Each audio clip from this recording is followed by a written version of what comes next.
So we're gonna start off with our Swiss chard, some beautiful Swiss chard here. And I don't wanna steam them, I don't wanna boil them, I don't wanna turn them into mush. I just want a quick cook on them so that I can roll it. So this is a little technique that's really easy, you can try it. So I leave the leaves whole, wash them really well. Take one of our favorite cooking tools, parchment paper, and I'm gonna run it under cold water. Just until it's soggy. If you've never worked with parchment paper before, it's a great tool, but it stays together. So it's not like paper towel, it's not gonna rip on you. That wouldn't be so helpful. And so I can sort of crumple it up into a little ball. Ah. Open back up, and now it's much easier to fold. And it has a little bit of that water in there, so there's a little bit of moisture that's gonna help to sort of steam bake these Swiss chard leaves. So the Swiss chard is gonna go back into the middle like this, and then I'm gonna create almost like a little package. So I'll roll it up like this. A little Swiss chard present. Yeah. No gift bows. that keeps on giving. Yeah, to your health. Don't give this as a gift. I would be excited to receive it. All right, that's your gift this year. Swiss chard in the parchment. That's gonna go into a warm oven. So I have it about 375, just for about 5 minutes. So as I'm making the rest of this recipe, this will be ready to go. So this is gonna go into the oven. And don't worry, parchment paper won't burn. It's tested up to how hot? 425 degrees Fahrenheit. So as long as you don't have your oven cranked, then it should be fine. There's no fires. You're good to go. So a nice moderate heat, 375. And what that's gonna do is, because it's protected in the parchment paper, it's gonna lightly steam it because of the moisture in there. It's gonna give it a little bit of almost like a crispiness because of the heat, the indirect heat, or the circulated heat of the oven, but it's not gonna make it super soggy. Like if I were to boil Swiss chard too much, again, you're gonna lose a lot of the nutrients in the water, number one, and then it's just gonna be very hard to deal with, to manage. Okay, so now for the stir fry. Pan, medium-high heat, and I wanna add either a light olive oil or a grapeseed oil, something with a little bit of a high smoking point. The idea of a stir fry is you want a little bit of a higher heat. You want to get the ingredients cooked very quick, and you want to get some nice color on it as well. Exactly. If your oil, when you're cooking, does start to produce smoke, then you want to basically stop what you're doing, turn down the heat, let it cool down, wash out your pan, because basically that oil has been destroyed and carcinogens, or chemicals that are linked to a higher risk of cancer, have been formed. So that's why it's really, really important to choose oils for the right type of cooking. And that's why Jeremy suggests go for something with a higher smoking point. So this is grapeseed oil, higher smoking point, but very neutral, really no flavor. And I added a little bit of a light olive oil just to get some of that flavor in there. And that way I can achieve a little bit of a higher heat. So to that, now we're gonna add our ingredients. So I have some shallots here, even just some regular onion, some green onion. Again, be creative, whatever you like. Flavor-wise, I'm gonna go with the Trinity. This is sort of the Trinity of stir fries for me. There's garlic. Who likes garlic? Yeah. Someone's shoulder almost popped off. Ginger, really nice and fresh. Oh, you can do it. You can do it. Ginger, really nice and fresh. And then chili, a lot of flavor, a lot of great flavor from chili. There is heat as well. So if you do like a little bit of the flavor from the chili, just make sure that you take the seeds out. So you can cut it in half. Do you guys know that? Most of the heat is in the seeds of the chili pepper. Don't rub your eye. Don't do anything, just wash them immediately after. Wash your hands right away before you touch anything. So if you cut it in half, you expose the seeds and that sort of vein in the middle.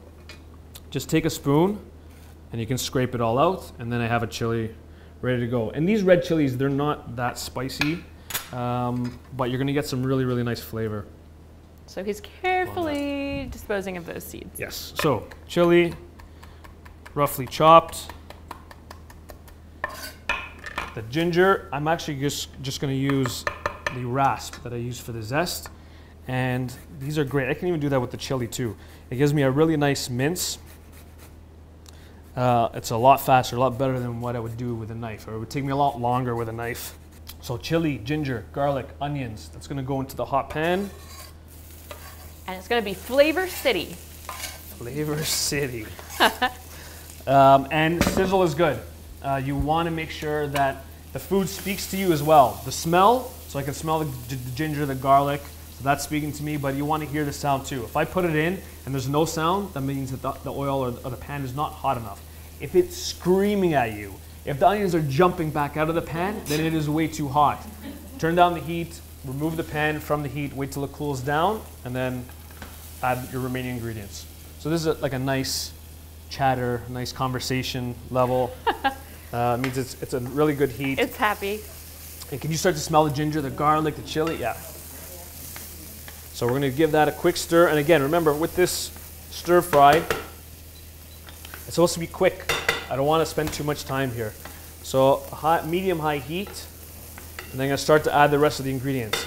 Minced garlic, minced ginger, anything that's very fine is going to burn very fast. So keep an eye on it. Keep the pan moving. Traditionally, you'd use big woks with a huge shovel, and you're just mixing around. The idea is that you're moving it constantly. Right? You're moving it constantly. You don't want it to stick in one spot because it will burn. So move it constantly, and then start adding the rest of your ingredients. So like I said, don't be intimidated by this. This is a lot. You probably won't have this ready at home. But one thing you can do that will help is prep ahead of time. Be organized. That way, if I start cooking, I don't have to worry about chopping the rest of my ingredients. You're going to burn your garlic if you do that, right? So fava beans, that guy there, delicious, in season. We're going to add some green peas again. Also, working with our seasons, enjoying some of the nutrients that are naturally found in the foods that are in season. The stems of the Swiss chard, so the stems that are removed from the big leaves, those are delicious as well. So wash them, cut them up into small pieces, and we use rainbow chard, so we have different colors. We have like orange and pink and green. Those are very tasty, so that's going to go in as well. Beautiful.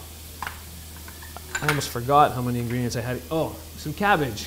There's some, this is Napa cabbage, but any sort of green cabbage. If you have a head of green cabbage and you bought it for a recipe, I'm sure you'll need it for another 50 recipes because you can't get through all of it. Save a little bit. You can even freeze it, put it in the freezer, and then when you have like a stir fry or something like this, you can add a little bit to that.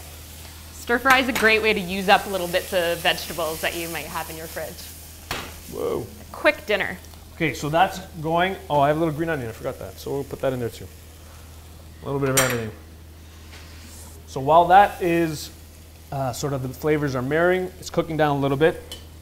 We're going to make a quick dressing, a quick citrus dressing. So I have some oranges. These are mandarins. Some lime. So Christy, if you don't mind, squeeze those Sure. into our container. So this is going to give us a little bit of acidity. Limes and oranges won't be as acidic as the lemon, but you're still going to get those sour notes. You're going to get a little bit more of a sour and sweet balance there. The orange as well, and feel free, definitely use the zest. Zest them first. If you don't want to use the zest in this particular recipe, then you can do the same thing that you do with your vegetable scraps. Keep a little freezer bag with some of your zest in it, and you can put it away for when you're baking and you want to incorporate a little bit of zest, or if you're going to use it for a marinade, it goes really, really well with your fish or chicken as well. All right, so while Christy's juicing, so we have some lemon juice, some orange juice, some lime juice, really nice and refreshing. We're gonna have a little bit of soy sauce, about a tablespoon is a low sodium soy sauce, and a little bit of sesame oil as well. A lot of flavor from the sesame oil. Beautiful. Now, if I wanted to add some fresh herbs, again, choice is yours. I have cilantro here. People hate me when I use cilantro because I know some people love it. Some people love it, some people hate it. Apparently, there's a gene that codes for whether or not you like cilantro. It's about 50-50. Yeah. So who likes cilantro? Let's see if it let's see. works. Ah, it's and about 50%. who hates cilantro? Look at that duck. People are shy about not liking it. Yeah. It's okay. You like what you like. There's not much you can do about it. So we're gonna put that. You'll find out today if you've never tried it before. So a little bit of cilantro in there. And this is the dressing. So we have the dressing ready to go, really nice and refreshing. Now this is almost ready. I'm gonna add my rice. Now there's so many different types of rice that you can choose. This is at a regular grocery store. I found some beautiful purple Thai rice. Has an amazing flavor, beautiful color. You can go with like whole grain brown rices in almost every variety. They have like a brown jasmine rice. They have brown basmati, yeah. all different types. If you can, try to choose the higher fiber options. So rice is in. The rice is cooked beforehand. And we're gonna add about half that dressing. Half of it I wanna save, sort of a dipping sauce. And I mean, lots of colors, beautiful colors. It looks amazing. Really, really nice. And this is great just to serve as is. Like you don't even have to wrap it after if you don't want to. So while that's finishing off, I'm gonna take the parchment out. And if you wanna add a little bit of extra protein, which I would recommend, you can do is an egg. So what I've done here is just push a little bit of the rice and the ingredients to one side.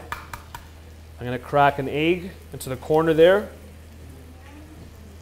Oh, I got some shell. Get the shell out. There we go. So egg in the corner. And then give it a quick stir, break it up. For me, it's not fried rice without egg. I don't know why. It just really brings the dish together. And you're getting some good protein there too. Yeah, and it should take about 10 seconds. I'm gonna stir it just until it starts to scramble up a bit, and then we're gonna mix it through the rest of the rice, and that's that dish. Christy's gonna wrap it up. Now the stem can be a little bit of a problem. It's hard to roll that way, so if you are gonna roll it, you just wanna remove the stem, but this is still tasty stuff, so you can even, I'm gonna chop it up, put it back into the stir fry. Oh, good idea. Really good. We're really using everything here. So Chrissy's gonna make a roll with hers. So a little bit of that rice in the middle. So we're gonna go ahead and roll it up as tightly as we can. And it's good to fold up the one side, just like you would with a burrito. So I just like to put it right on top of the middle, and you can grab the ends. Eat it like a taco almost. See those colors? It's a little messier, but it looks beautiful. It's good. And then you can just finish, again, you have that dressing, a little bit of that dressing on top. And I love the idea of saving it, you know, you use it as a dressing, or if you're doing kind of the wrap burrito style, then you have a nice dipping sauce. So it's almost like you have, you know, a fresh roll or a spring roll. That's it. So that's the stir-fried rice rolls.